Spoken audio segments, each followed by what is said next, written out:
எனக்கு சொல்றதுக்கு நிறைய இருக்கு. ஆனா என் vocabulary கொஞ்சம் it's very small right now. So ஆனா தமிழ்ல பேசுறதுக்கு டைப் பண்ணுவேன். ஏதாவது தப்பாயிடுச்சுன்னா மன்னிச்சிடுங்க. இந்த படம் ஸ்டார்ட் பண்ணும்போது 6-7 months இப்போ ஃபினிஷ் ஆயிடுச்சு, ரிலீஸ்க்கு வந்திருக்கு. அப்போ எனக்கு ஒரு வார்த்தை கூட தமிழ் தெரியாது. இந்த படம் பண்ணும்போது இவங்களோட கூட பேசி கத்துட்டு இருக்கேன், இவ்வளோ கத்துட்டு இருக்கேன். ஸோ அடுத்த ஈவெண்ட்ல நல்லா பேசிடுவேன்.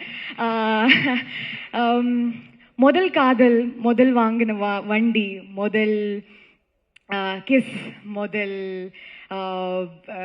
வேலை, முதல் வாங்கின வீடு எவ்வளோ ஸ்பெஷலாக இருக்குதோ இந்த 3 BHK மாதிரி. அதே மாதிரி 3 BHK ஃபில்ம் என்னோட முதல் தமிழ் படம். ஸோ நான் இங்கிலிருந்து எவ்வளோ படம் பண்ணாலும் இந்த ஃபில்ம் ரொம்ப ரொம்ப பியூட்டிஃபுல் அண்ட் ஸ்பெஷல் ஆக போகுது என் லைஃப்பில். அதுக்காக நான் நிறைய பேருக்கு தேங்க்யூ சொல்லணும். ஃபர்ஸ்ட் அருண் விஸ்வாக்கு, சாந்தி டாக்கீஸ்க்கு.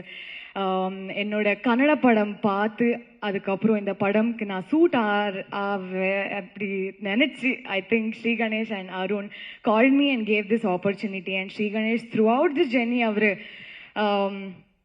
நான் என்ன பண்ணாலோ, என்ன இம்ப்ரூவைசேஷன் பண்ணாலோ, என்ன ஏதாவது தப்பு பண்ணாலோ எல்லாருமே very is a gentleman and such a great director. He directed us so well that I think we could give our best. So it was amazing working with them. And Arun, thank you so much. You've all become a family to me.